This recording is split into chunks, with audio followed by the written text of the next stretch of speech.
Amén. Puedes tomar tu lugar, amada iglesia. En la mañana Dios nos permitió escuchar un devocional muy hermoso en la voz de la hermana. No, bueno, sí, pero Jackie, se me va, la hermana Jackie Piña. Y nos hablaba de que a veces hemos olvidado el profundizar en la Biblia y de repente la palabra de Dios solo es superficial para nosotros. De repente solo es por cumplir, de repente leemos la Biblia, pero solo es porque tenemos que hacerlo, pero olvidamos profundizar en ella. Y por eso es muchas veces recomendable que en lugar de leer tantos capítulos, leamos solo una porción, pero que profundicemos en ella, que de verdad meditemos, que de verdad estemos dispuestos a conocerle al Señor. Amén, iglesia. Y yo creo que esto es lo que queremos hacer, que la palabra de Dios, iglesia, penetre en nuestro corazón. De verdad traiga a nuestras vidas esa bendición que tiene por objetivo. Así que quiero invitarte a abrir tu Biblia en 2 de Samuel, capítulo 22, versículos 1 al 8 en esta ocasión. 2 de Samuel, capítulo 22. Hoy estrenamos capítulo, por lo tanto estrenamos serie. Es una bendición, ¿verdad? La serie pasada pudimos ver, bueno, dos series pasadas. Primero fue Guerra Civil y luego fue Estado de Guerra. Y a través de todas estas enseñanzas por un mes o dos, yo creo que fueron 2 meses y medio, estas dos series, que fueron muy poderosas para nosotros. Y hoy nos introducimos a una nueva serie. Y si tú lo notas, el capítulo 22 y incluso parte del capítulo 23 están dedicados a narrar un salmo que se encuentra en Salmos también, en el 18, pero aquí es la primera vez que David lo menciona. Segunda de Samuel 22. Y es un canto, un hermoso canto, iglesia. Ahí, versículo 1. Vamos a hacer la lectura panorámica. ¿Ya estás listo, iglesia? Y eso. Habló David, a Jehová las palabras de este cántico. El día que Jehová le había liberado de la mano de todos sus enemigos y de la mano de Saúl, dijo: Jehová es mi roca y mi fortaleza y mi libertador. Dios mío, fortaleza mía, en él confiaré. Mi escudo y el fuerte de mi salvación, mi alto refugio. Salvador mío, de violencia me libraste. Invocaré a Jehová, quien es digno de ser alabado, y seré salvo de mis enemigos. Me rodearon ondas de muerte y torrentes de perversidad me atemorizaron. Ligaduras del Seol me rodearon. Tendieron sobre mí lazos de muerte. En mi angustia invoqué a Jehová y clamé a mi Dios, y oyó mi voz desde su templo. Y mi clamor llegó a sus oídos. La tierra fue conmovida y tembló, y se conmovieron los cimientos de los cielos. Se estremecieron porque se indignó él. Y si tú y yo sabemos, iglesia, la escritura está escrita, valga la redundancia, con diferentes tipos literarios. Y en esta ocasión vemos poesía. David era un salmista y algo que caracterizó sus libros, como es el libro de Salmos, fueron los poemas, las palabras de su corazón.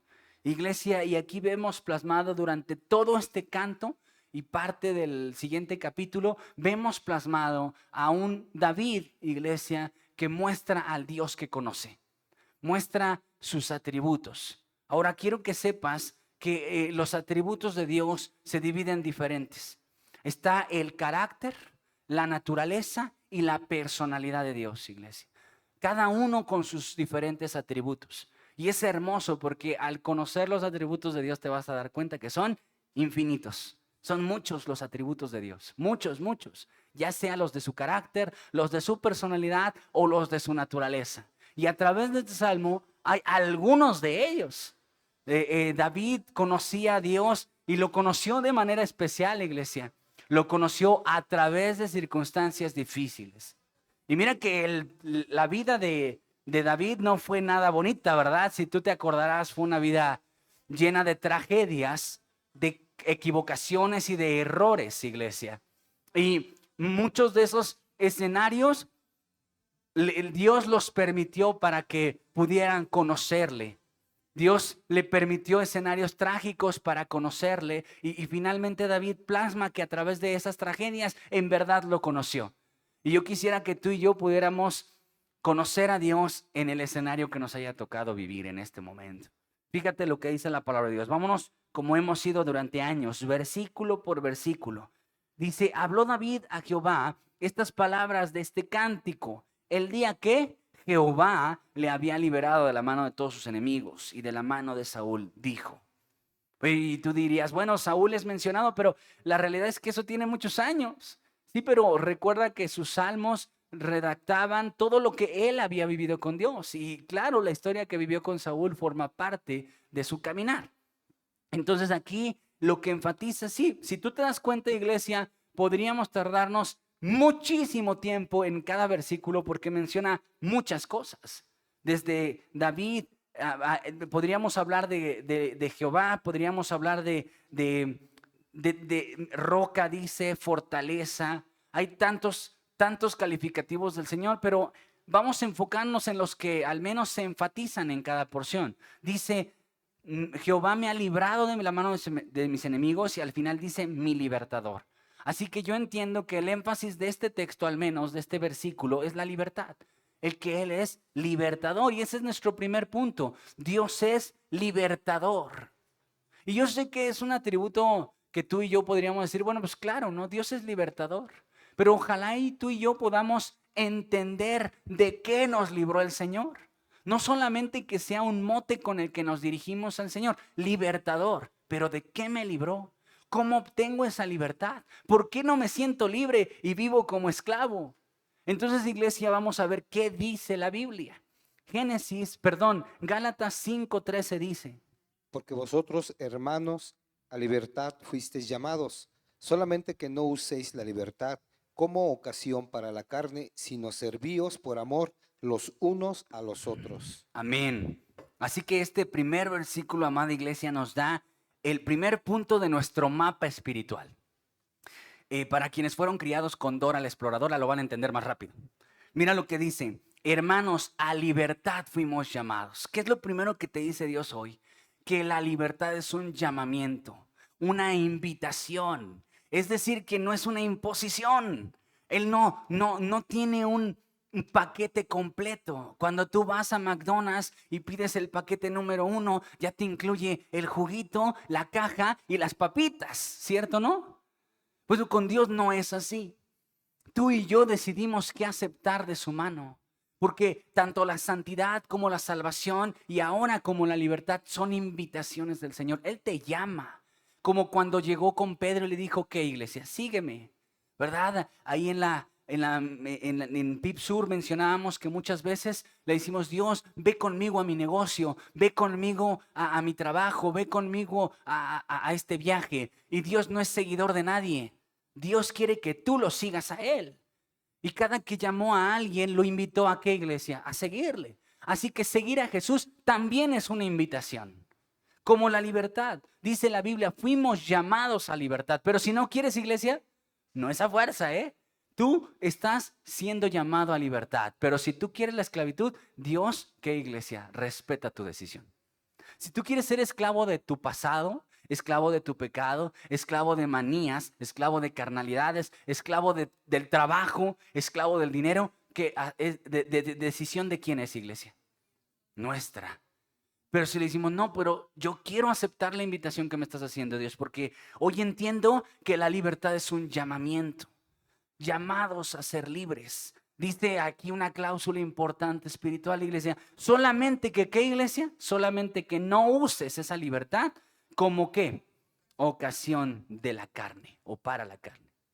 No, esta libertad a la que fuimos llamados, iglesia, no es un libertinaje, que más adelante vamos a hacer la comparativa de estas dos obras. Ahora mira lo que nos suma Juan 8:36. Así que si el Hijo os libertare, seréis verdaderamente libres. Amén. ¿Qué nos dice ahora esta segunda parada de la Biblia, iglesia? Primero nos dice, eres llamado a la libertad. Y ahora nos dice que, ¿qué, iglesia? Que la verdadera libertad proviene de la obra de Cristo Jesús.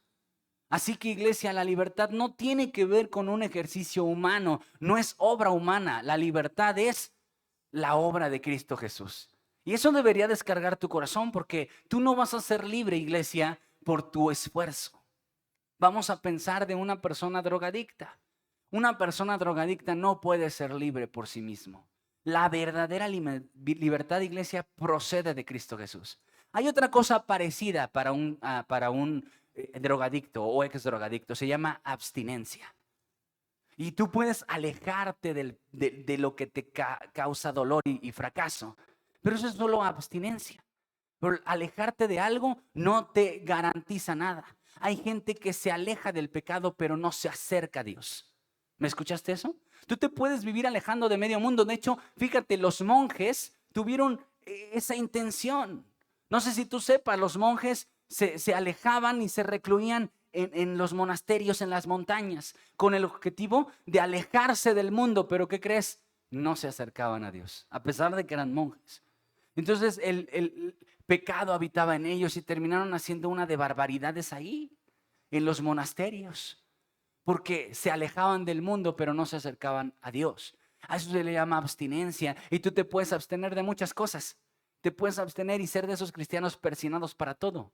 Ay, no, yo no tomo. Ay, no, yo no bailo. Ay, yo no fumo. Ay, yo no. Sí, eres eso. Y qué bueno, pero ¿qué crees? Si no te acercas a Dios, eres un abstemio espiritual. ¿Me escuchaste eso, iglesia? Solo te estás alejando del mal, pero no te estás acercando a Cristo. Y lo que a mí me dice la Biblia es que la verdadera libertad, entonces hay una libertad falsa, ¿no? Según este texto hay una libertad mentirosa o una libertad que no es libertad, porque la verdadera libertad procede de Cristo. ¿Lo entendemos juntos así? Vamos a la tercera parada de la Biblia, Segunda de Corintios 3:17. Porque el Señor es el Espíritu, y donde está el Espíritu del Señor, allí hay libertad. Amén. Voy recapitulándote. La libertad es un llamamiento. Él te invita a ser libre si quieres. Una segunda verdad es que la libertad es una obra de Cristo. Y una tercera verdad que nos ofrece la Biblia en 2 Corintios es que es un síntoma. Di conmigo fuerte, síntoma. Síntoma. Porque aquí no se contradice. No dice que la libertad también es obra del Espíritu Santo. No, te dice que donde está el Espíritu Santo hay libertad. La libertad procede de Cristo, pero un síntoma de que el Espíritu Santo está en tu vida es que eres libre. Si tú no eres libre, y fíjate de cosas que, mira, si tú no eres libre de tu pasado, iglesia, hay un problema. No problema, problemón. Porque si eres esclavo de tu pasado, de lo que pasó hace mucho tiempo, del fracaso o del dolor que ocurrió atrás y lo tienes aquí, iglesia, el que tiene bien presente su pasado, condena su futuro. El que tiene presente el pasado, condena su futuro. Se amarga.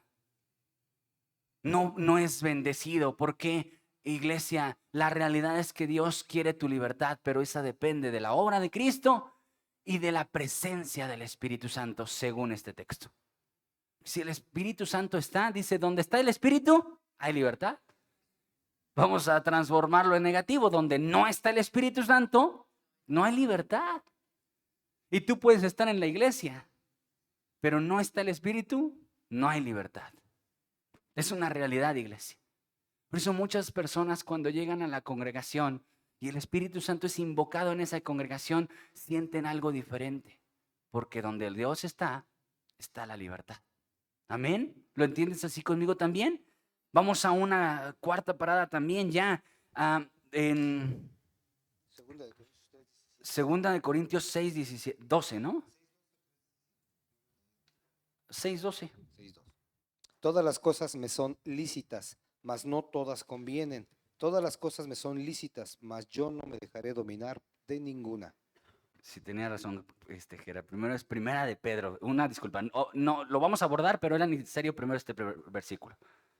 Primera de Pedro 2:16. Como libres, pero no como los que tienen la libertad como pretexto para hacer lo malo, sino como siervos de Dios. Amén. Ahora escuchen esto. Primera de Pedro 2:16 dice, como libres, pero no como quien tiene la libertad como pretexto para hacer lo malo. La realidad, iglesia, es que sí, Dios me hizo libre, pero no me hizo libre para hacer lo que yo quiera, porque entonces se vuelve el pretexto. No, es que yo soy libre, Dios me hizo libre, sí, pero te hizo libre del pecado. Y si sigues ahí, iglesia, estás volviendo de un lugar donde Dios te sacó, ¿verdad? Es como allá en Egipto, cuando Dios los saca de la esclavitud, pero ellos, ¿qué hacían? Anhelaban la vida en Egipto, la deseaban, recordaban la vida de Egipto como algo, como una pérdida y no como una ganancia su libertad. Entonces, iglesia, si tú y yo tenemos esos síntomas de que somos libres, pero, ay, cuando yo estaba allá en los antros, en el baile o en el mundo, oh, yo me divertía. Pues tienes entonces un mal concepto de la libertad. Porque fíjate, un chico evangelizó, un creyente joven evangelizó a su compañero de la escuela y le dijo, oye, que Cristo, y a través de muchas pláticas le hablaba de Jesucristo. Pero el otro le dijo, mira, tú eres mi amigo, pero te voy a ser sincero, yo no quiero nada con Cristo, porque a mí me gusta la fiesta, y me gusta tomar, y me gusta salir a pasear, y tú no. Entonces yo quiero esa libertad de salir y vestirme y hacer y escuchar la música que yo quiero esa libertad. Y le dijo el otro, el chico cristiano, mira, es que es una libertad engañosa, porque tú dices que quieres, que te gusta tomar, pero no puedes dejar de tomar. Dices tú que quieres, que quieres tu libertad, pero eres tú el que eres esclavo de un vicio. Yo sí puedo tomar y decido no hacerlo. Yo soy libre. Yo soy libre, libre de ese vicio. Tú no eres libre de ese vicio. El que está esclavo eres tú. Yo soy el libre. Y por libertad me congrego. Por libertad me acerco al Señor, porque Él me hace libre. Yo creo que este chico entendió qué es libertad, ¿no te parece? La libertad no es hacer lo que yo quiero. La libertad, iglesia, es el libre albedrío de dejar de hacer lo que yo quiera. Esa es la realidad. Por ejemplo, un drogadicto que está totalmente destruido, iglesia. ¿Tú crees que no quiere salir? Pero no puede. ¿Por qué? Porque está esclavo. Pero quiere, no puede. Tú sí, tú estás libre, porque Dios te hizo libre. Eres libre. Iglesia, ¿a poco Dios nos prohíbe bailar? Pero nosotros tomamos decisiones. Dios no nos prohíbe muchas cosas. Por eso viene este texto que leímos después también. Todas las cosas me son lícitas. Todas. ¿Eso incluye ver pornografía? ¿Yo puedo verla? Sí. Pero decido no hacerlo porque cuánta esclavitud trae. Cuánta maldad, cuánta perversión, cuánta maldición trae a mi vida. Así que, iglesia, si tú vas a una congregación donde te prohíben de todo, pues no sé si está basado en la Biblia, pero en la que yo leo, no. No me prohíbe bailar, no me prohíbe fumar, no me prohíbe drogarme, no me prohíbe tomar, no me prohíbe ver pornografía. No me prohíbe. Él me dice, todo te es lícito, no todo te conviene. No todo te edifica, no todo trae bendición a tu vida. Muchas de esas cosas que tu carne desea, te quiere esclavizar. Y yo te llamé a libertad. ¿Lo entiendes conmigo de esta manera, iglesia? Ahora, mira, por eso dice, no como pretexto de que hagas lo que quieras. Porque claro, ¿así se puede? Sí, pero no uses la libertad de Cristo para hacer lo que quieras. Aquí lo dice. No la uses, eres libre, sí. Porque imagínate, iglesia, que tú vinieras por obligación a la iglesia. ¿Serías libre? No eres libre, eres esclavo de una congregación. Eres esclavo de una denominación, pero tú eres libre. Eres libre. O aquí alguien firmó un contrato de perpetuidad aquí en la iglesia. Eres libre. Si quieres iglesia, vete a otra. Eres libre. Eres libre de no venir el siguiente domingo. Las consecuencias son las que tú quieras, pero eres libre. Amén. Vamos al último texto de este primer punto. Juan 8, 31 al 32. Dijo entonces Jesús a los judíos que habían creído en él: Si vosotros permaneciereis en mi palabra, seréis verdaderamente mis discípulos, y conoceréis la verdad, y la verdad os hará libres. A ver, ¿qué es entonces este texto? Ya vimos que la verdad es un llamado, la verdad es una obra de la verdad, la libertad es un llamamiento, la libertad es una obra de Cristo, la libertad es un síntoma del Espíritu Santo, la libertad es una decisión personal. La libertad, iglesia, no nos lleva al libertinaje. Ahora, esta última verdad nos dice que el conocimiento liberta. Entonces, ¿qué es la libertad? Bueno, la verdad es la herramienta de la libertad. Vamos a decirlo juntos. La verdad es la herramienta de la libertad. O la llave, si tú lo quieres llamar así. La llave de la libertad. Sin verdad no hay libertad. Sin verdad no hay libertad, porque dice, conoceréis la verdad y la verdad os hará libre. ¿Quién es la verdad, iglesia? ¿Dónde está impresa esta verdad? Biblia. Si tú no lees la Biblia, tú no puedes ser verdaderamente libre. Porque la libertad proviene de una obra perfecta en Cristo Jesús, el cual está plasmado en la Escritura. No puedes ser libre. La libertad proviene de la verdad y la verdad es Cristo impreso en la Biblia. Entonces, si yo digo, quiero ser libre, por favor, voy a tal congreso, voy a tal iglesia, voy a tal lugar, pero no leo la Biblia, nunca voy a experimentar la verdad. Nunca, iglesia. Una persona que está en esclavitud sexual, en esclavitud moral, en esclavitud física, en cualquier tipo de las manifestaciones de la esclavitud mental, necesita Biblia. Sin Biblia no se puede. Porque el conocimiento de la verdad, dice Dios, te hace libre. Amén, iglesia. Yo espero entonces que a través de este mapa te encuentres con este Dios libertador.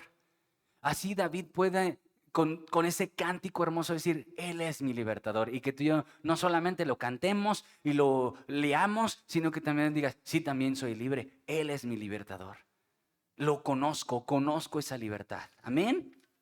Otro atributo, iglesia, otro hermoso atributo de nuestro bendito Dios.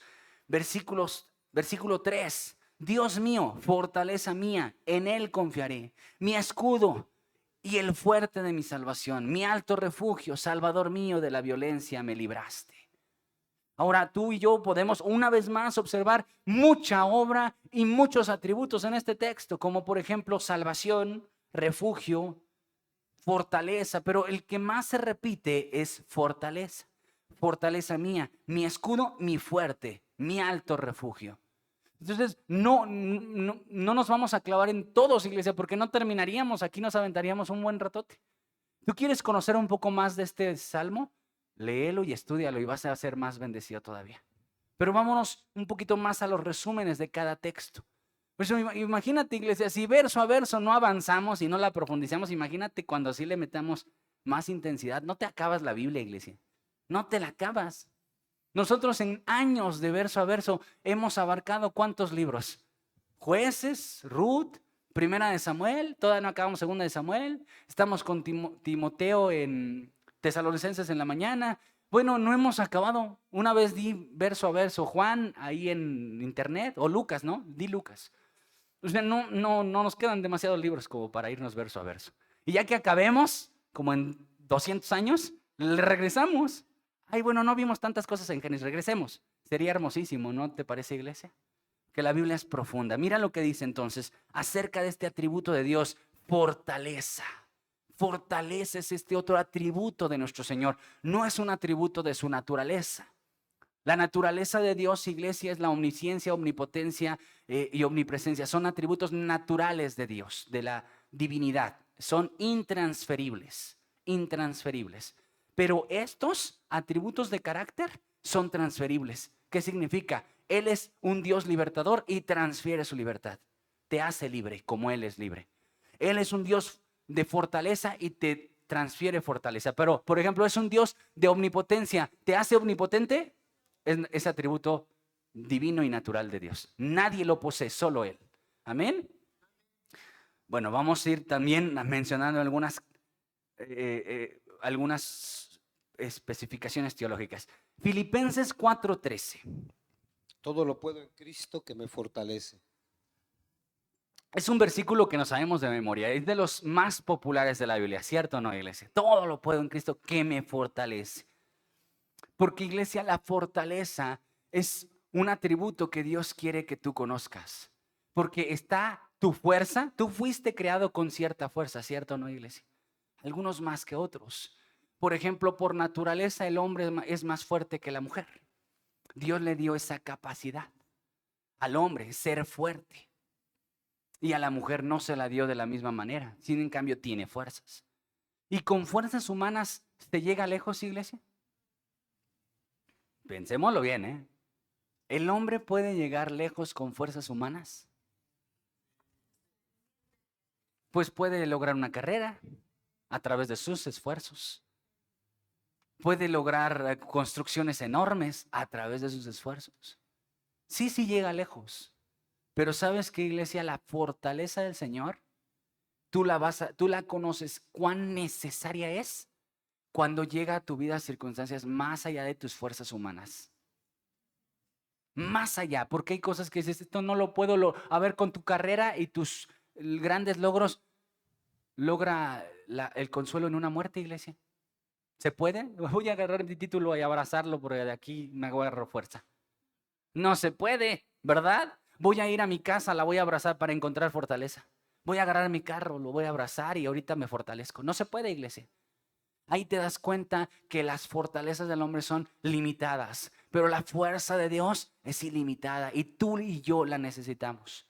En muchas crisis, muchas veces el hombre se hace arrogante porque piensa, yo puedo. Vivimos en una nación, en un mundo que te dice, tú puedes, claro que puedes. ¿Cuántos libros de superación hay, iglesia? ¿Cuántos libros de tú puedes, eres el arquitecto de tu propio destino? ¿Cuántos? Hay muchos. Y se siguen escribiendo y se seguirán escribiendo. Pero solo uno te dice, tú no puedes. ¿Cuál es? La Biblia. Tú no puedes, no puedes. Sin mí, nada podéis hacer, dice la Biblia. Mientras el mundo te grita, tú puedes, la Biblia te dice, tú no puedes, me necesitas. Me necesitas.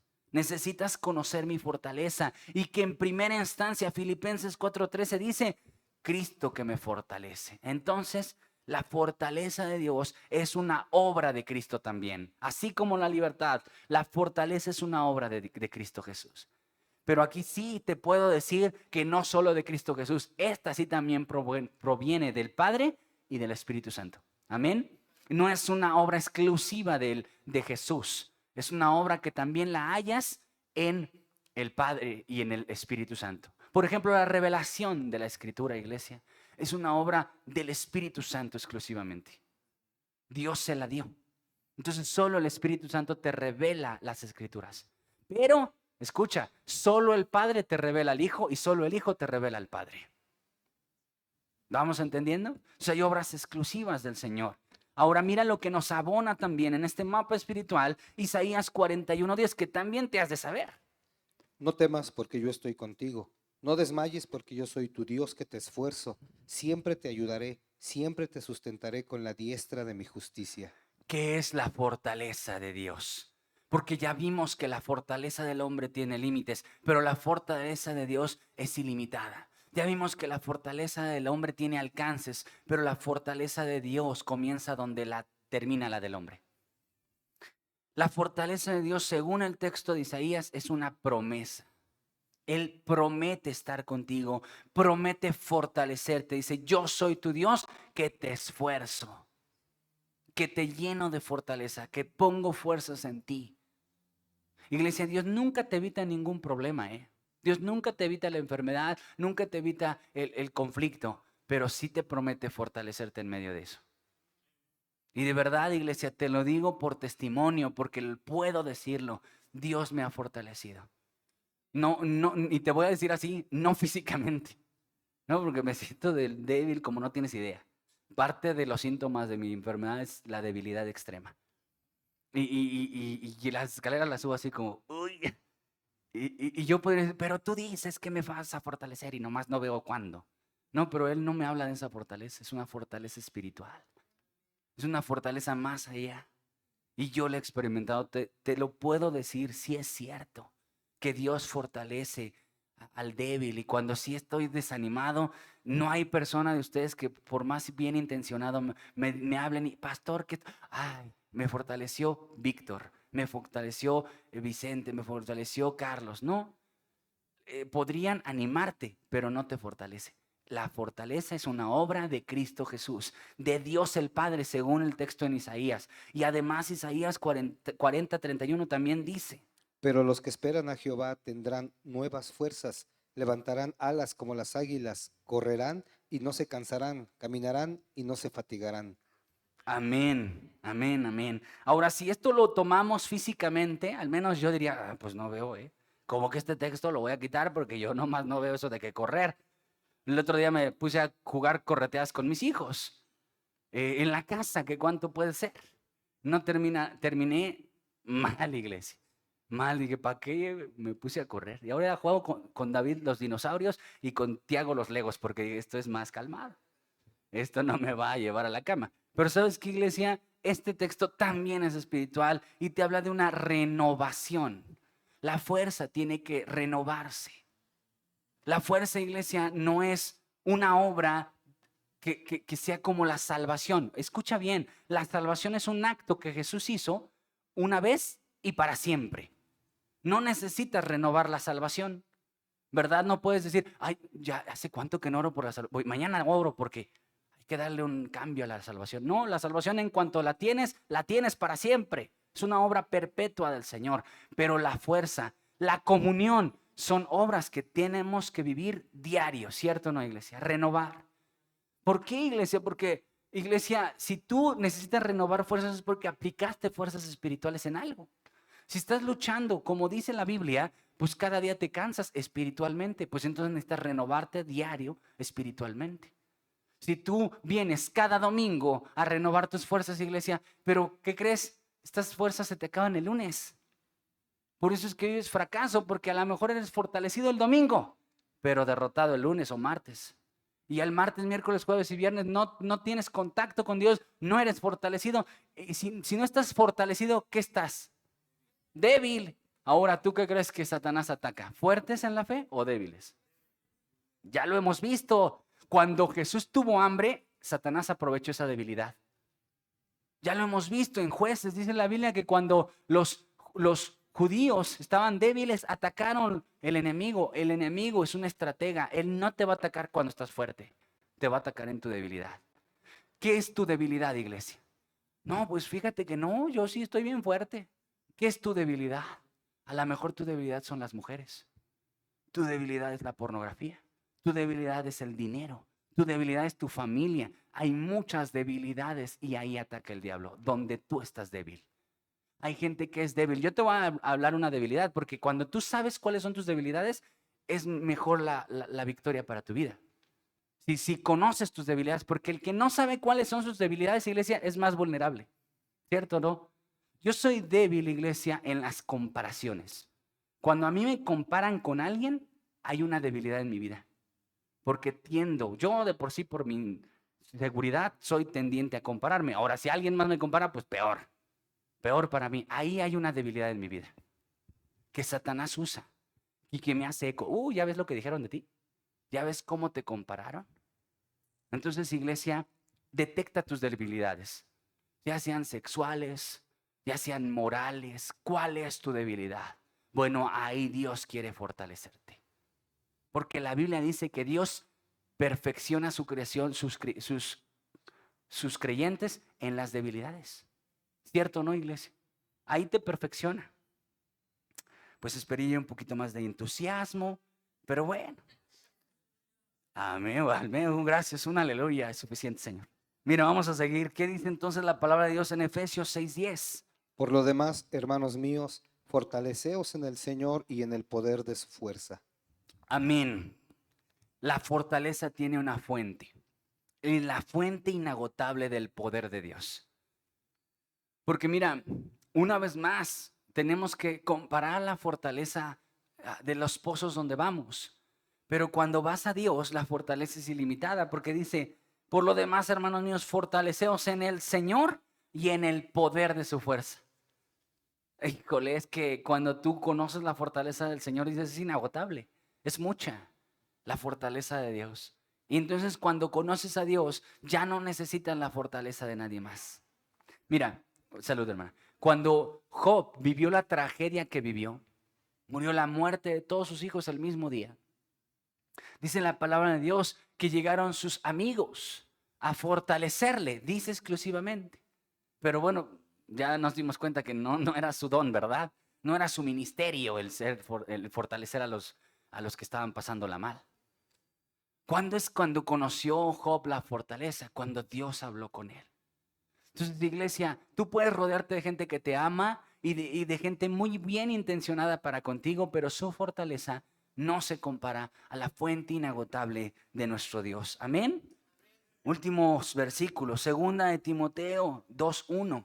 Tú, pues, hijo mío, esfuérzate en la gracia que es en Cristo Jesús. Amén. Pero ahora, así como la salvación, la santidad, el llamado, el servicio, iglesia, lo mismo ocurre con la fortaleza. Si no tiene un objetivo, no sirve para nada. Porque Dios te hizo salvo con un objetivo. Para algo te hizo salvo. Dios te llamó a su servicio para algo, no nada más para llenar la agenda. Dios tiene objetivos con lo que hace en tu vida. Por ejemplo, iglesia, la Biblia dice que cuando Dios permite situaciones difíciles en nuestras vidas y salimos victoriosos, salimos renovados, ¿verdad? Y hay una fuerza nueva, pero ¿para qué la tenemos que usar? Dice que para fortalecer a otros. O sea, Dios me llena de fuerzas, no para mí, para mi bien solamente, sino para fortalecer a otros. Cuando Dios me da dinero, no solo es para mí, es para bendecir a otros. Cuando Dios me da una verdad, no solo es para mí, es para bendecir a otros. Dios siempre tiene como objetivo bendecir a más. Por ejemplo, al llamar a Abraham, ¿cuál era su objetivo de Dios? Bendecir a todas las naciones de la tierra. Porque dijo, en ti serán benditas todas las naciones de la tierra. No es un, mucha gente puede decir, ¿ya ves cómo Dios es un Dios elitista? Solo llamó a Abraham y solo con Abraham hablaba y solo Abraham le dio promesa y solo Abraham. No, pero claramente dice que tuvo objetivo de bendecir a todos. Entonces Dios te fortalece no por tu linda cara. Dios te fortalece para que después tú fortalezcas a otros. Y yo lo creo, iglesia. Dios te fortalece para luego fortalecer a otros. Si Dios te hace pasar por una tragedia, es porque Dios después te va a usar para fortalecer a otros. A mí me impacta la vida de Magdis. Magdis hace muchos años tuvo una tragedia con un hijo. Ella perdió a un bebé. Y luego hacíamos eventos evangelísticos allá en Camelia, en la misión de Camelia, y ella daba su testimonio a otras mujeres de lo que Dios hizo en su vida y cómo se manifestó en su vida en un momento de tanta crisis y dolor. Entonces, iglesia, si nos clavamos en el dolor, si Magdi se hubiera clavado en el dolor, ¿hubiera podido fortalecer a alguien? Hasta la desanimaba, ¿no? Pero cuando la ven levantada y la ven confiando en Dios y la ven sirviéndole y la ven abriendo su casa cada viernes a las 7 de la noche para llevar el evangelio, eso, claro, impacta. Cómo una mujer que pasó una tragedia ahora está alegre. Porque Dios la fortaleció y ahora ella fortaleció a otros. Amén. No sé qué te ha pasado a ti. Yo estoy seguro y espero que no te pase lo que a Magdis, te lo diría Magdis también. Pero lo que a ti te ha pasado es para fortalecer a otros. Amén. Bien, vamos a avanzar.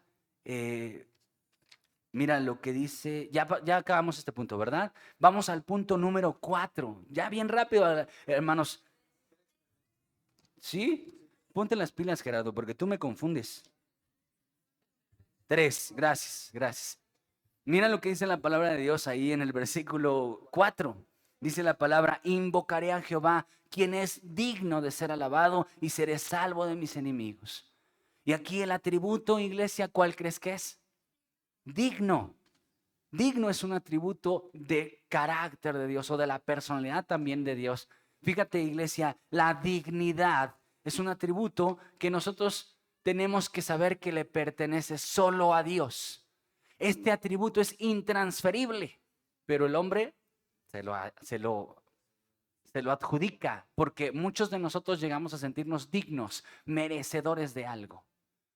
Yo merezco tal cosa, cómpratelo, te lo mereces. Hazlo por ti, te lo mereces. Tú no te mereces un hombre así. ¿Por qué no? ¿Por qué no te mereces un hombre así?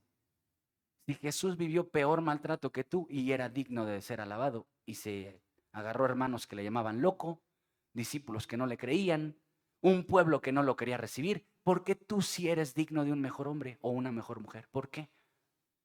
Por tu orgullo y tu ego. que te han alimentado y te han dicho, tú te mereces una mejor vida. Ay, bueno, ¿por qué Job no? ¿O Lázaro no se merecía una mejor vida? No, iglesia, se llama ego cuando adjudicamos un atributo que le pertenece solamente a Dios. El único digno es Dios. Nadie más es digno. Nadie. Pero cuando te digan, no, Viri, tú te mereces. No, yo no merezco nada. Nada, el único digno es Dios. Él tiene que darte lo que quiera. Amén, iglesia. Vamos a aprender sobre la dignidad como atributo de Dios intransferible. ¿Entendemos que hay transferibles e intransferibles, iglesia? Es algo de lo que de esta serie tenemos que salir muy cimentados. Hay atributos transferibles y atributos intransferibles. Este es uno de ellos. La dignidad es un atributo intransferible. Lucas 7, 1 al 10. Vamos a hacer algunas pausas. Después que hubo terminado todas sus palabras al pueblo que le oía, entró en Capernaum, y el siervo de un centurión, a quien éste quería mucho, estaba enfermo y a punto de morir. Cuando el centurión oyó hablar de Jesús, le envió unos ancianos de los judíos, rogándole que viniese y sanase a su siervo. Y ellos vinieron a Jesús y le rogaron con solicitud, diciéndole: es digno de que le concedas esto, porque ama a nuestra nación y nos edificó una sinagoga. Hasta ahí. Vamos hasta aquí. Vamos por pausas aquí en Lucas 7. La palabra de Dios presenta a un centurión que tenía un buen testimonio y que por sus hechos era conocido por su comunidad. Pero pasó una tragedia. Su siervo, que él quería mucho, estaba enfermo. De aquí siempre han sido utilizado este versículo para justificar actos homosexuales, que dicen que el centurión tenía como pareja sexual a su siervo y por eso lo amaba y por eso le preocupaba. Pero tú sabes que para encontrar justificación de una vida inmoral siempre va a haber, hasta en la Biblia. Entonces, aquí te habla del corazón de este centurión, porque ni siquiera buscó a Jesús para algo para él. No era egoísta. Él estaba buscando a Dios para otro, ¿cierto o no, iglesia? Ahora dice el testimonio de la gente alrededor, digno es que le concedas esto. Él se merece que le hagas el milagrito. ¿Por qué? Y ahí viene la gran justificación de nuestra dignidad. Ama a nuestra nación y nos edificó una sinagoga. Por eso le tienes que hacer el milagrito. Ahora vamos a traducirlo y vamos a volverlo práctico para nuestras vidas. Ah, no, es que tú le tienes que hacer ese milagro porque Él se congrega. O a mí me tienes que dar una casa, Dios, porque yo te he sido fiel. Y a veces justificamos lo que sentimos que nos merecemos. ¿Cierto o no, iglesia? Muchas veces lo hacemos. Fíjate, yo he escuchado a personas que seguro con mucha nobleza y amor hacia mi vida dicen, no, Dios te tiene que sanar porque tú eres su siervo. No, no me tiene que sanar. No tiene por qué hacerlo. Yo se los he dicho, hermanos, yo no merezco más que cualquiera de ustedes o más que cualquiera de la calle. Yo no, porque a mí ya me pagó el Señor. Yo soy deudor. No, imagínate que Dios sea mi deudor. Dios me debe. No, me estaría frito, hermanos. Dios no me debe nada. Yo le debo todo. Yo soy un deudor. Y cuando vives con una actitud de deudor espiritual correcta hacia Dios, vas bien. Tú y yo somos deudores al Señor. Él no nos debe nada. No está en deuda contigo. ¿Alguien siente que Dios está en deuda con él, hermanos? No, Dios no es un deudor. Nosotros somos deudores. Entonces esta persona decía, se lo merece por esto y esto. ¿Cuántas veces tú has dicho, yo me merezco una casa porque le he servido a Dios? Pues vas mal, hermano. Porque si no sientes que Dios ya hizo mucho más por ti, no has conocido la verdadera obra de Cristo Jesús. Amén. Mira, vamos a continuar. Versículo 6. Y Jesús fue con ellos, pero cuando ya no estaban lejos de la casa, el centurión envió a él unos amigos diciéndole: Señor, no te molestes, pues no soy digno de que entres bajo mi techo, por lo que ni aún me tuve por digno de venir a ti, pero di la palabra y mi siervo será sano, porque también yo soy hombre puesto bajo autoridad, y tengo soldados bajo mis órdenes, y digo a este, ve y va, y al otro, ven y viene, y a mí sirvo. Haz esto y lo hace. Al oír esto, Jesús se maravilló de él y volviéndose, dijo a la gente que le seguía: Os digo que ni aún en Israel he hallado tanta fe. Hasta ahí, Gerard, gracias. Ahora, fíjate, iglesia, una cosa es lo que la gente diga de ti, pero una cosa es lo que tú sabes que eres. Y él tenía bien en claro, no soy digno. Entre la gente decía, sí se lo merece, no, yo no me lo merezco. Yo no soy digno. No soy digno que ni siquiera entres a mi casa. Fíjate, iglesia, qué corazón tan correcto, ¿verdad? Tan bien ubicado. Ojalá, hermanos, empecemos a cambiar esos lenguajes de yo me merezco, yo debería, yo soy digno de. Nada, hermanos. Este atributo de dignidad solo le pertenece a Dios. Él es digno de ser alabado, nadie más. Amén. Ahora vamos a avanzar más de lo que nos dice la Biblia sobre la dignidad. Lucas 3:16. Respondió Juan diciendo a todos: Yo a la verdad os bautizo en agua, pero viene uno más poderoso que yo, de quien no soy digno de desatar la correa de su calzado. Él os bautizará en Espíritu Santo y fuego. Amén. Esta reverencia de Juan el Bautista con Jesús fue una actitud muy correcta siempre que plasmaron en la Biblia su actuar. Mira, a mí me llama la atención, iglesia. Juan el Bautista era un predicador, un profeta, un hombre que Dios mismo comparó con otros. Dijo, quien no tenga la fe de, quien no sea como Juan el Bautista, pues no está frito. O sea, Dios alabó a Juan en muchas ocasiones. Dios lo exaltó. Pero dice la palabra de Dios que Juan mismo tenía una concepción suya. Él tenía una concepción suya. Yo no soy digno. A veces, iglesia, tenemos una concepción de nosotros equivocada, errada. A veces nos vemos más bajo de lo que somos, a veces nos vemos más altos de lo que somos. Dice, ninguno tenga de sí más alto concepto que el que debe tener. Es algo en lo que tenemos que trabajar. ¿Y sabes qué herramienta te ayuda Dios para ubicarte? Biblia. No, Dios nos da unas ubicadas, pero buenas con la Biblia, ¿cierto o no, iglesia? Él te dice lo que no eres, pero también te dice quién sí eres. Porque a veces tú te sientes más o te sientes menos de lo que eres. Entonces Dios te ubica en el lugar correcto de tu identidad. Y una de las cosas que más tienes que tener claras es la dignidad. Si tú mereces algo. Eso tiene que quedar claro para tu identidad, porque es importante que tú te hagas la pregunta, ¿cómo me veo yo? Porque Juan se veía indigno, el centurión se veía indigno. ¿Tú cómo te ves? Porque a lo mejor te sientas digno. Y es parte de tu identidad. Y por eso esa identidad te ha impedido conocer a Dios a plenitud. Porque alguien que se cree digno, iglesia, no llega muy lejos, ¿eh?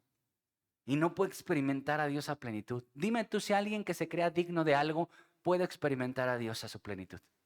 No se puede, hermano. No se puede.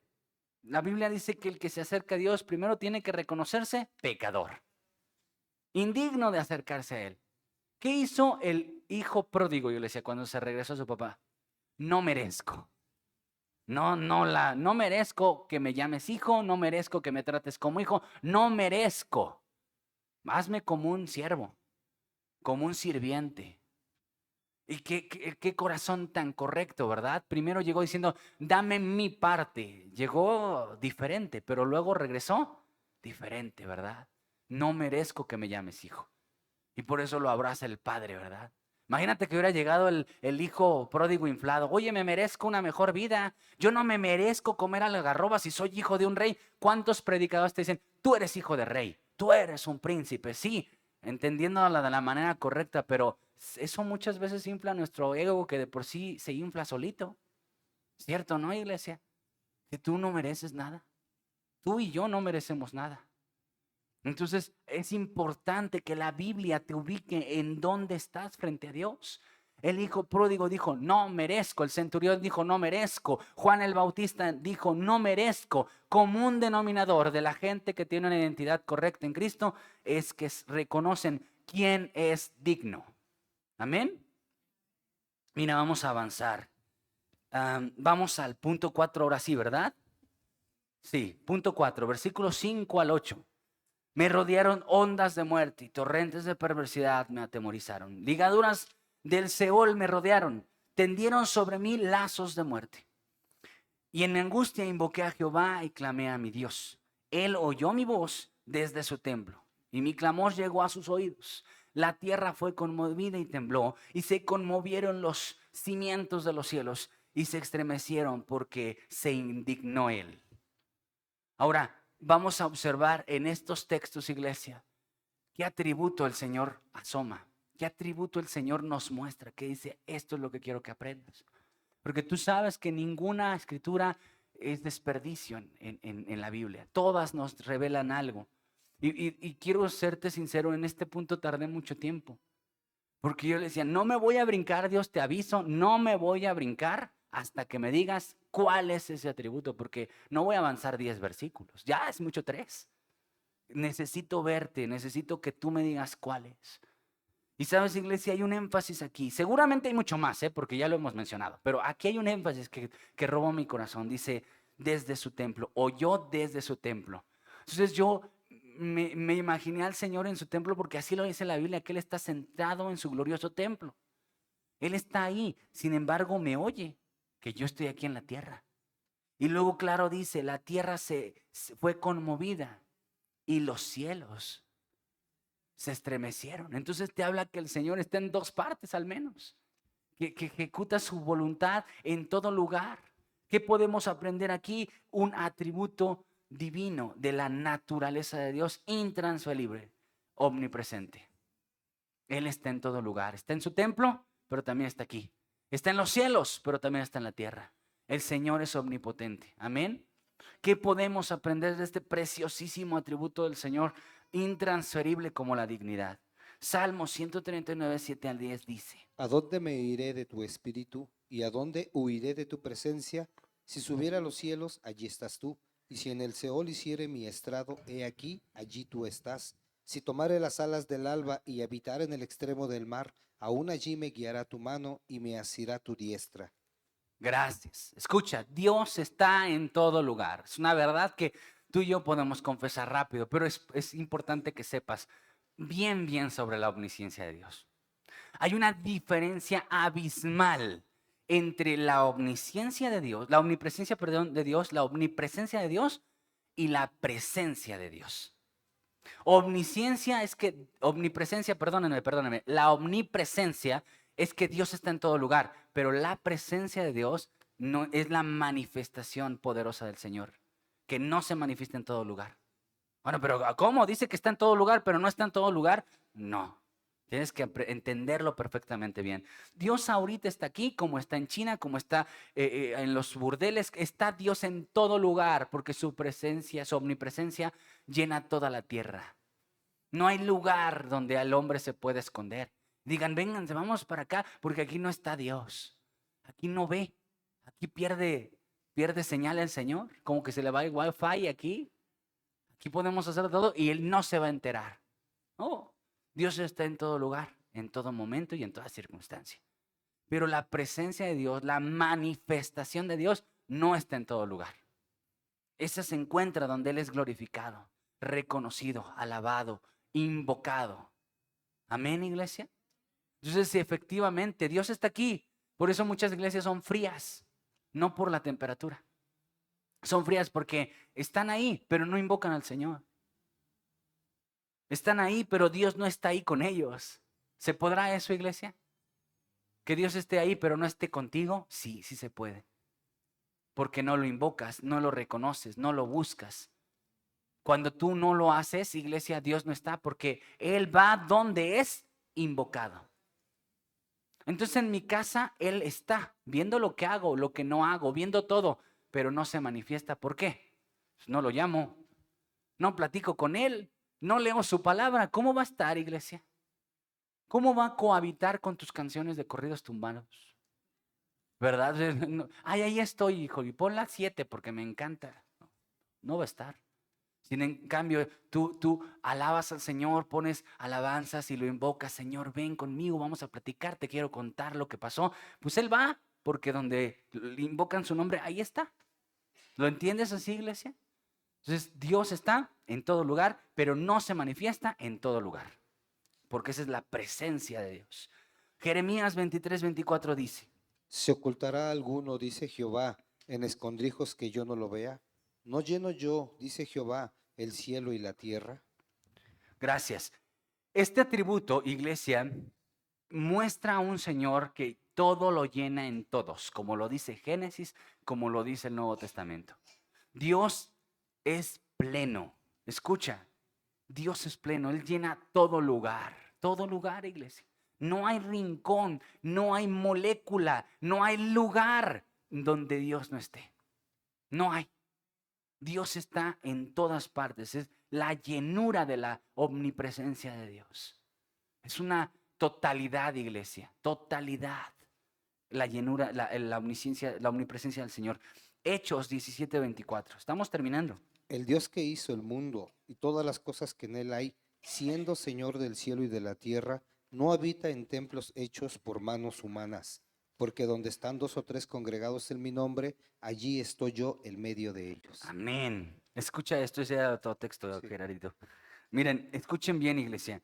Esto dice que Él está en el cielo y la tierra, ¿verdad? Y creo que nuestro texto de estudio también enfatiza esa verdad. La tierra fue conmovida y el cielo también, ¿verdad? Se estremeció. Ahora escucha bien, iglesia. En esta parte de la Escritura, Dios nos muestra que Él es el Señor del cielo y la tierra. ¿Qué es el cielo y la tierra? No tienes que siempre trasladarlo, iglesia, a lo natural y físico. Esto habla de dimensión. Dios está en toda dimensión. Toda. En toda dimensión, iglesia, Dios está en el cielo, que es una dimensión a la que esperamos llegar un día, y en la tierra. Y la tierra no necesariamente planeta Tierra, sino la dimensión que implica la tierra. Amén. Eso lo dice el Señor. El cielo y la tierra tipifican dimensiones en las que nosotros habitamos. Nosotros estamos en la tierra, pero podemos estar en el cielo. Podemos tener la dimensión del cielo en este momento. Porque el pastor ya está loco. Yo creo que de tanto medicamento se nos descabezó, ¿verdad? Iglesia, ¿no dice la palabra de Dios en su oración? Venga a nosotros tu reino, que se haga tu voluntad aquí en la tierra como en el cielo. Porque un creyente se conecta, vive en la tierra, pero puede traer el cielo. Vive en la tierra, pero sus oraciones llegan al cielo. Vive en la tierra, pero habla de un gobierno de la Biblia del cielo. Y así conectas dos dimensiones. Tú vives en 2 dimensiones, iglesia. Vives en la tierra porque finalmente estás aquí, pero estás conectado al cielo. Tu gobierno viene del cielo, ¿verdad? Así que por eso nosotros, iglesia, y yo te lo digo con mucho respeto y amor, mucho, espero que sea así.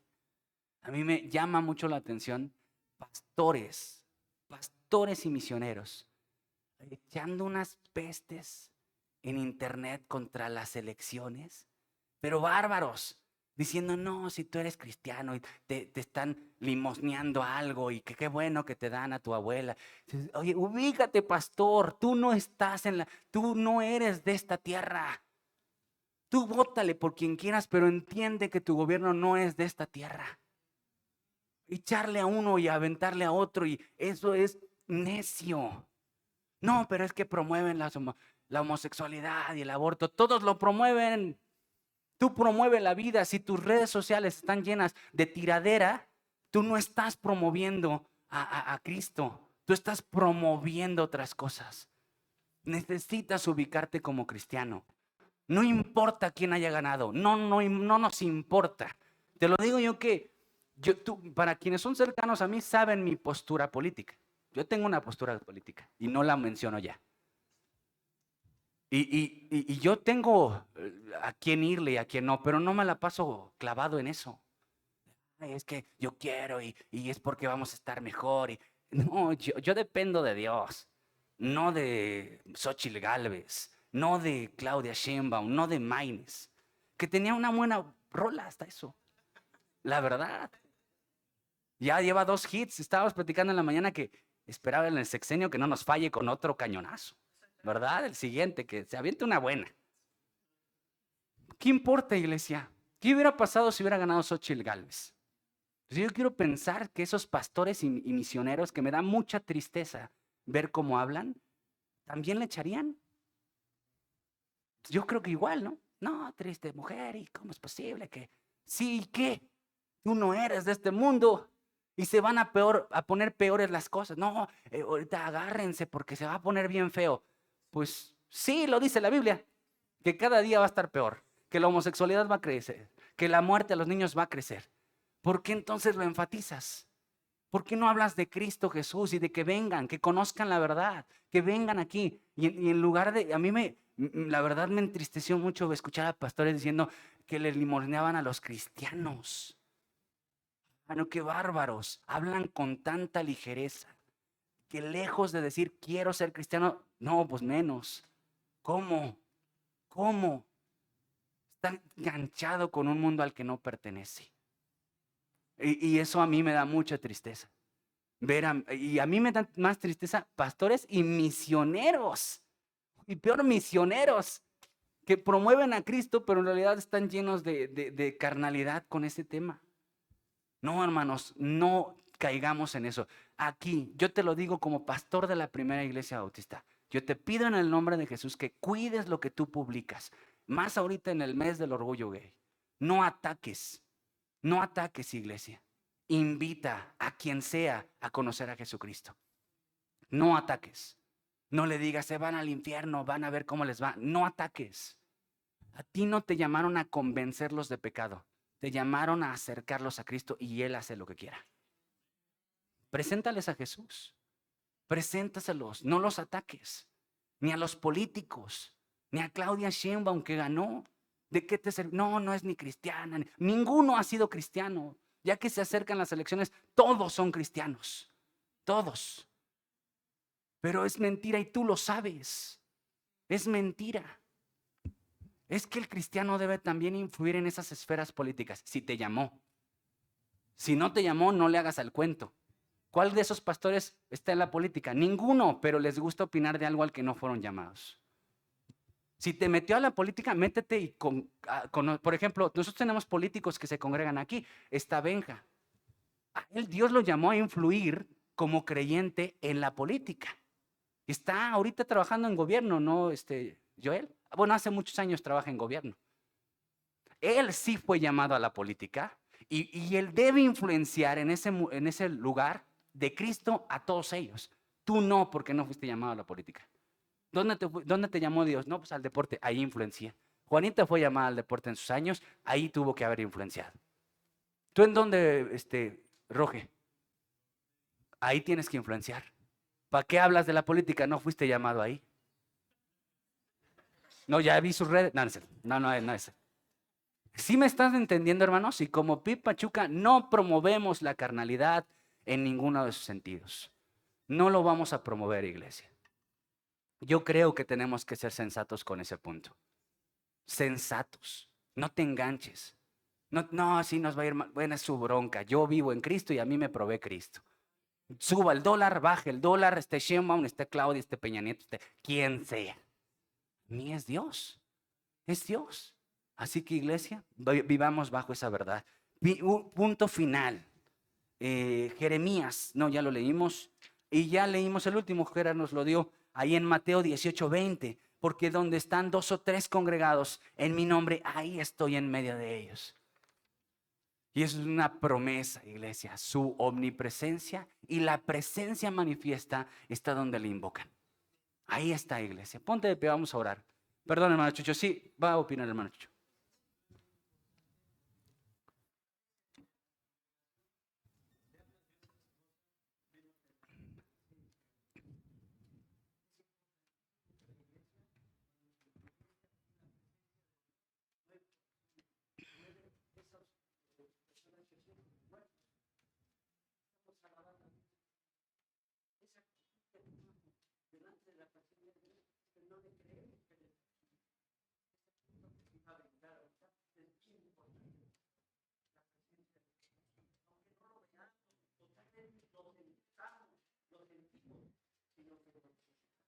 Es verdad. Porque Dios no es sensorial, hermanos. Lo dice serio el hermano Chucho. El hermano Chucho fue pastor muchos años. Y él mencionaba, si no alcanzaste a escuchar, que la presencia de Dios no necesitas ni verla ni sentirla. Y mucha gente la quiere sentir. Eso es ser almático. Gente que le gusta sentirlo. ¿Y si no lo sientes? ¿Y si no lo sientes, no es Dios? Dios, iglesia, es un atributo de Dios, es que es un Dios invisible. Él es invisible. Entonces no lo puedes ver. Y sí lo puedes sentir, pero no como tú piensas. No con las manifestaciones que tú crees siempre. Así que, iglesia, creo que es importante sí reconocer que la presencia de Dios se vive de una manera muy diferente, que la Biblia te diga, perdón, cómo debes vivir la presencia de Dios. Vamos a ponernos de pie y vamos a orar, iglesia.